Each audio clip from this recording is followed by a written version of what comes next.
ये भी मेरा, वो भी मेरा, सब मेरा, सारी भूमि मेरी। गुजरात के द्वारका शहर से 35 किलोमीटर दूर स्थित बेट द्वारका इस समय इसी कब्जेबाजी की समस्या से जूझ रहा है। द्वारका नगरी की बात करें तो भगवान श्री कृष्ण की नगरी के रूप में यह जानी जाती है।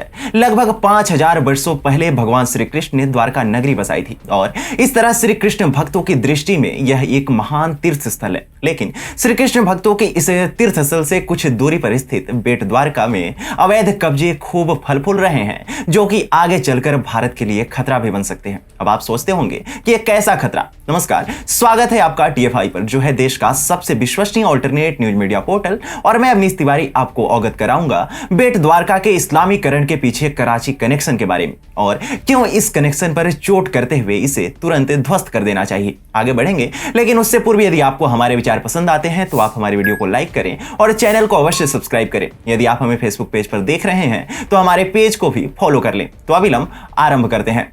दरअसल आज के समय में बेट द्वारका में मंदिर से ज्यादा मस्जिद और मजारे दिखाई पड़ती हैं, क्योंकि इस बेट द्वारका की 80% आबादी मुस्लिम है। इस क्षेत्र की कुल आबादी लगभग 12,000 है, जिनमें से लगभग 9500 लोग मुस्लिम हैं। यहाँ की लगभग 6.5 करोड़ की कीमत वाली जमीन पर मस्जिदों और मजारों का कब्जा है। हाल ही में यहाँ अवैध कब्जों पर प्रशासन का हंटर भी चला है, जिसमें कई मस्जिद और मजारें शामिल थी। क्या वीर सावरकर ने अंग्रेजों से माफी मांगी? अकबर महान था, कर्ण सबसे बड़ा दानवीर था और दे दी हमें आजादी बिना खड़क बिना ढाल। ये सब झूठ है, मिथ्या है, फेक है। ऐसी भ्रांतियों को फैलाने वालों का कपार फोड़ा जाएगा TFI के इतिहास और संस्कृति चैनल पर।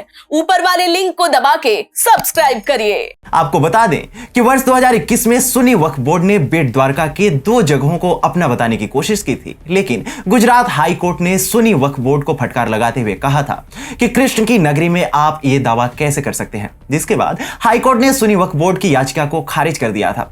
ज्ञात हो कि बेट द्वारका में करीब 8 टापू हैं, जिनमें से 2 पर भगवान कृष्ण के मंदिर बने हुए हैं। कहते हैं कि द्वारका नगरी श्री कृष्ण ने बसाई थी और इसी के अंदर आने वाले बेट द्वारका में सुदामा अपने मित्र श्री कृष्ण से मिलने पहुंचे थे। बेट द्वारका के इन 2 टापू पर करीब 7000 परिवार रहते हैं, जिनमें से करीब 6000 परिवार मुस्लिम हैं। इसी आधार पर वक्फ बोर्ड अपना दावा पेश करता है कि यहाँ बहुसंख्यक आबादी मुस्लिमों की है और इसीलिए इस बेट द्वारका के टापुओं पर मुस्लिम वर्ग और वक्फ बोर्ड का हक है। चौंकाने वाली बात यह है कि वर्ष 1960 की जनगणना के अनुसार यहाँ मुस्लिम वोटरों की संख्या 600 और हिंदुओं की संख्या 2786 थी।